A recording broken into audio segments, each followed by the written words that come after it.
I struggled to finish this book, and it's not because this book wasn't easy to read, it's because I was having a deep conversation with the author.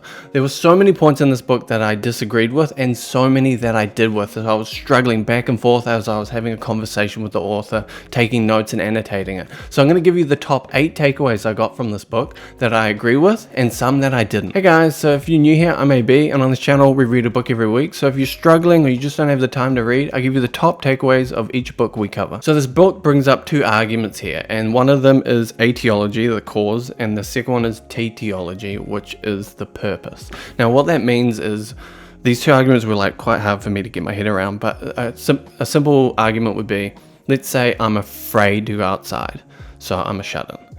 I'm too scared to go outside, so that would be etiology. Since I'm afraid, I can't go outside. But teleology says that actually my goal is I don't want to go outside, so I make up that I can't. So I make up that I'm scared. The other day someone told me the reason I can't get married easily is that my parents got divorced when I was a child. From the view of Freudian etiology, the parents' divorce was a great trauma, which connects in a clear, casual relationship with one's view on marriage. Adler, however, with his stance on teleology, rejects such arguments as parent cause and effect. It's so weird to think about, but like one is, I'm not doing a thing because this will happen, but the other argument is actually I don't want this to happen, so I'm gonna say I'm scared. So one again is the cause is the reason I don't want to do it, but actually we don't want to do it because so we make up a purpose, we make up a reason, we make up an excuse like I'm not ready to do this thing because I don't have such and such. I don't want to do this thing because this might happen. You know, we're putting up boundaries so we can avoid doing the thing. So I want to like just draw you a quick example of this. So we have our present time, we have our past, future, which is teleology. The etiology equals can't do a thing because, where teleology, I don't want to do the thing. And as you can see here, one is for the present and the past is dictating the present. So one is a future thing that I want to avoid. And the other argument is this past event happened, so it's most likely going to happen again. And that's kind of the argument. And it's really confusing, but it kind of makes sense. Like, I think about like most people wanting to like I want to start a band, but I'm not ready yet because I don't have the guitar, or I want to start a YouTube channel but I don't have the gear yet, or I want to write a book but I don't have the right laptop. Like these are all just like excuses to not do the thing. The next point of this book that I found very valuable is that life is not a competition. Like we think of like work colleagues getting in a promotion and so they're taking from us, or like they're doing better in this field so they're taking our audience or our income or whatever it may be. But really that is all just made up competition, where when we shouldn't actually be looking externally for things like, oh my god, they're doing better than us, or we're so much better than them, or whatever it may be. We shouldn't be looking internally rather than looking externally. So if I'm comparing myself to someone, it should be my past self and it should be where I want to go. I shouldn't be comparing it to someone over there because their life is completely different to mine. And I just want to draw you this little example here. So we have our past self, and then we have our current self and our future self. This is where I want to go. So this is a much more healthier way to compare ourselves to things, our past selves and our where we want to go. Where if we get into this idea of comparing ourselves to other people, that's not really real because their lives are completely different. They have a different set of playing cards. Their life is different. Their situation is different. Their resources are different. And that is unfair to you to think about that. So I found that quite interesting in the book. A healthy feeling of inferiority is not something that comes from comparing oneself to others, but from one's comparison with one's ideal self. Don't seek validation. It's simple. It's through being recognized by others that each of us can truly feel we have value. It is through recognition from others that one becomes able to wipe away one's feelings of inferiority. One learns to have confidence in oneself. Yes, it's an issue of value. I think you mentioned it last time that the feeling of inferiority is an issue of value judgment. It is because I could never get recognition from my parents that I have lived a life tailored by feelings and inferiority. And this is why recognition validation is like bad, you know what I mean? They're like, when we hold another person to judge us, when we externally need validation from someone else to give us our self-worth, this is like super toxic. It robs us of our ambitions, our motivation, our everything, because we've given it to someone else to decide if we're good or not at something, where really we should just be going, I'm good enough, I did this thing, great. Like I need to draw you this example. I have a need, like whatever it may be, some sort of need, some sort of want, like I've done this thing, now I'm gonna go seek it. I'm going to go seek that need to fulfill it. And to do that, I need to ask someone else for validation. So they actually control the outcome of how I'm going to feel, the results. I have given them the power over my emotional need. I've given them the power for them to judge me. And depending on how they judge me will dictate how I feel. Where we can remove all of this and just go straight to self. We can go straight to self-validation. And going back to that other argument in the book, that we should look at our past self and our future self and not compare ourselves to others or need validation from others. And this is like super powerful. If you are not living your life for yourself, then who is going to live it for you? You don't need to live to please and satisfy others. You don't need this recognition. If you rely on this is actually a toxic relationship over you. This is giving someone else power over your emotions, your feelings, your well-being, your value. And this is not good. And I quite agree with what this book says about this. Do not live to satisfy the expectations of others. This idea that we need the perfect job, the perfect house, the picket fence, that wonderful car, we need that, live in that neighborhood. This idea that we need to do all these things. We need to become the lawyer, the architect, the doctor, to satisfy what our neighbors think, what our community thinks, what our parents want us to do.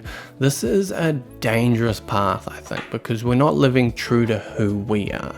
I want to read you this. You want someone to intervene to some extent, that you want other people to decide your path. Sure, maybe I do. It's like this. It's not so difficult to judge what others expect of one, or what kind of role is being demanded of one. Living as one like, on the other hand, is extremely difficult. What does one want? What does one want to become? And to own the idea of going down your own path is super scary. Where if you go down, let's say, your parents' ideal path of you, that's less scary because they might have done it already. They might have already made that trail, made that path, and they know what you need to do to maneuver and get to where they are. And from their perspective, that is a safe way to live, and also a way that you can be sure it's going to work because they have history with that. But going down your own path, in their eyes and in yours, can be super scary because it is unknown.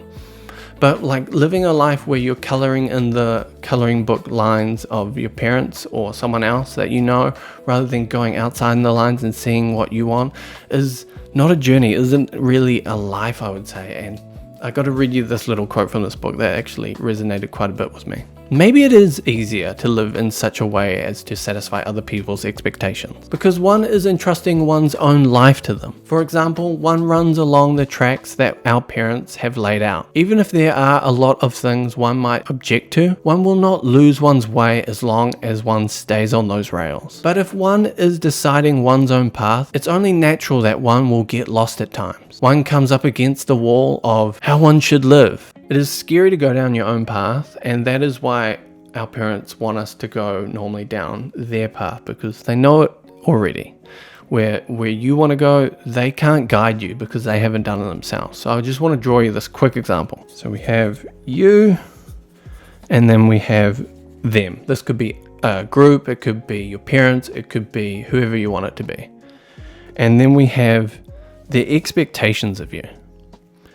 And now we have their desires. This is the path they have done. They know how to do this. They know how to remove it. This is familiar to them. This is them believing it and knowing this path. If you want to go down your own path, it's going to be all over the place like this. And this is what you desire. But your desire and your path that is beyond what they know is unknown. It's different. It's difficult and it is scary. So they have this expectation of you to follow this path here. But you could just go your way and be true to who you are. Do not praise. In the book, in one of these chapters, it says do not praise. And I struggled with this one quite a bit actually reading this book. I went back and forth with the dialogue and annotating and came up with so the book talks about vertical relationships and horizontal relationships. Now, vertical relationships are normally control-driven, power-driven, authoritarian-driven, where horizontal relationships are more accepting, equal, fair, empathetic, understanding. And this idea that you shouldn't praise someone because giving someone praise is a value judgment. It is saying that I am above you, or I am an authority figure saying this is good, this is bad, you did good. And that is actually a value judgment, which took me quite a long way to get around, because I think of it as uplifting, but in the book it was talking about this is forcing on a vertical relationship where I am an authority figure now looking down at you going, good job. What's unpleasant is the feeling that from the words good job, one is being talked down to. Exactly. In the act of praise, there is an aspect of it being the passing of judgment by a person of ability on a person of no ability. So praise is judgment. I really did struggle with this one a bit, because I go running a lot, right? And when I'm running and I'm struggling, and I actually talk to myself and say, you can do it, keep going, go a bit more, you've got this. And if I didn't internalize saying, keep going, you can do it, or I'm uplifting myself, I am praising myself that you can keep going, I probably wouldn't run that bit further. I'd probably give up. But in the book, it's saying that the word good is a value judgment, and the word can is more of a possibility statement. I can go further, rather than good job, you went further. If I'm running, I should tell myself I can go a bit further. I can do this. I should do this. No, maybe not should. Maybe just I can. So I just want to draw this to clarify it a bit more. So good, bad judgment equals value judgment. And a value judgment is a final say. This is good, full stop. That is bad, full stop. That is a value judgment. Where what we should be doing is can. You can do more, or you should continue to do more, or change, or try. And these are, instead of value judgments, these are possibilities. And possibilities are options. And what is an option? It's not a final say. It is autonomy. It's giving the person the ability to choose. And I found this really, really, really uplifting, but I did struggle a lot with this chapter. How to feel you have value. All words that are used to judge other people are words that come out of vertical relationships, and we need to build horizontal relationships. So I was saying before about vertical relationships and horizontal relationships, I just want to show you this little quick diagram. So we have you, and then we have, let's say, your friend, let's say acquaintance or partner.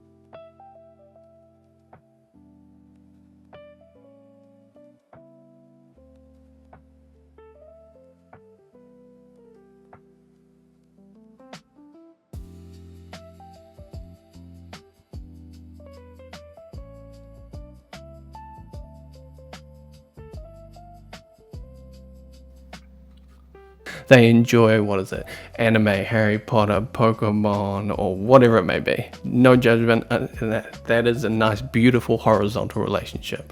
Or a vertical relationship would be like, why are you wearing that? Oh my God, you listen to this?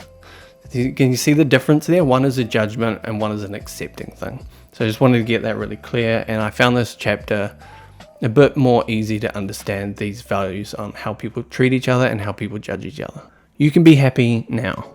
For a human being, the greatest unhappiness is not being able to like oneself. Elder came up with an extremely simple answer to address this reality. Namely, that the feeling of I am beneficial to the community or I am of use to someone is the only thing that can give one true awareness that one has worth. Do you mean the contribution to others you mentioned earlier? This idea in the book that to have happiness, to have value, to feel wanted and needed, we need to give to a community. We need to have a community. We need to contribute. We need to feel like we're giving someone else value.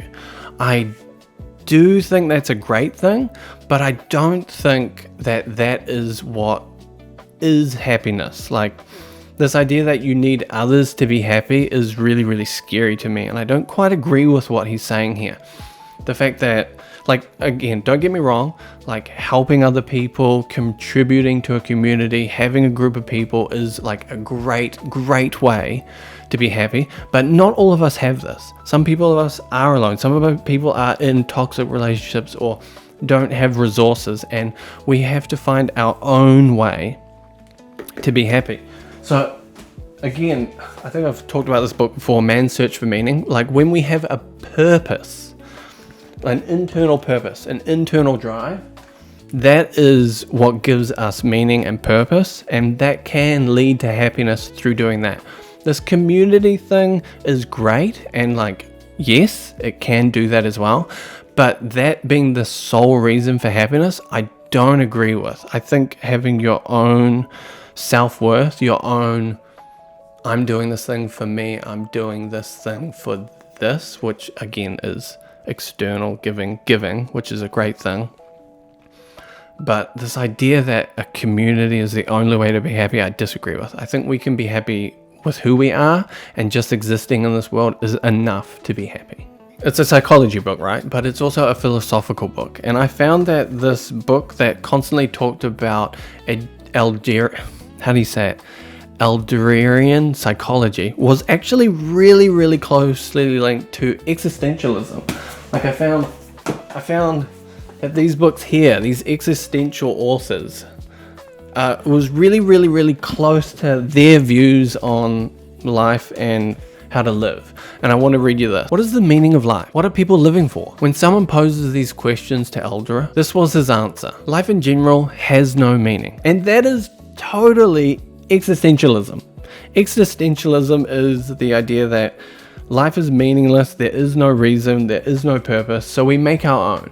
And again, this is existentialism. This is the idea that we make our own meaning. We give our own purpose. We choose. Like, again, another quote from the book. So life in general has no meaning whatsoever, but you can assign meaning to that life, and you are the one who can assign meaning to your life. Existentialism in a nutshell. The fact that life has no meaning, so you get to choose what meaning is to you, what is meaningful, what has purpose, what has reason, what has value. This is existentialism in a nutshell, and I found it super, super interesting that this book went on and down this path. I need to draw you this. Life is meaningless, which like sounds super like horrible, right? Like, oh my God, there's no purpose to life, but actually it's actually super, super freeing. So Algerian psychology says create your own purpose, your own values, your own goals. And existentialism is exactly the same. So the reason that nothing has meaning means that you can put meaning onto it. Like, when we think of money, it's just a piece of paper with a number on it. We put value onto it. We say that this has value, and we exchange it for other things. So one of the things this book starts with, and I totally agree with it, is that it's simple. Life is simple. everything is simple. And you might be saying, no, it isn't. Life is complicated. There is chaos. There's so many things happening. But I just want to draw you this little example, and you can probably see my perspective of it. So it's always been simple. What makes the world not simple is this: we just make it complicated. And we make it complicated by putting in superiority, we put in roadblocks, and we put in procrastination. And what are these things? So superiority is title, status, judgment. Roadblocks might be resources or time we have. And procrastination is I can't, I'm scared. And really, this stuff at the bottom, this is a lie. This is made up stuff. This isn't real. This is human made. This idea is all internal. It's not actually real. Where life is simple, I believe is true. So like, let's say you want to start something and you say, I don't have the resources, I don't have the time, or I'm not good enough yet. I don't have the, what do we call it? I don't have the degree, I don't have the credentials, I don't have the experience. That is making things complicated. Where actually, if you want to start the thing, you just do it. You want to be a writer, you just start writing. It's actually really, really simple. And you might be saying like, no, I want to do this thing, I want to start this thing. It's like, actually, you can just start. You can just love someone, you can just accept someone, you can just give someone time to understand them, you can just start doing the thing. Life is actually really, really simple, and it's us that make it complicated because we want to give reasons to things of why we can't do something or why that person is that way. We're putting everything in boxes, which isn't true. And I found that really, really, really uplifting about this book. So after reading this book and struggling with it, not because it's a hard read, but because I had a huge conversation with the author. I kept arguing with it. I kept taking notes. I kept annotating. I kept saying like, no, I disagree. This is why I disagree. And then reading later in the chapters going, okay, I understand. And this back and forth dialogue I had with this book was amazing. So this is why I'd give this book a 10 out of 10, a must read. And I think I learned a lot, and I struggled with a lot, and it challenged me. But that was the journey this book took me on, and it was amazing. So yep, totally 10 out of 10 for this book. And YouTube thinks you might like this video next, so I'll catch you over there.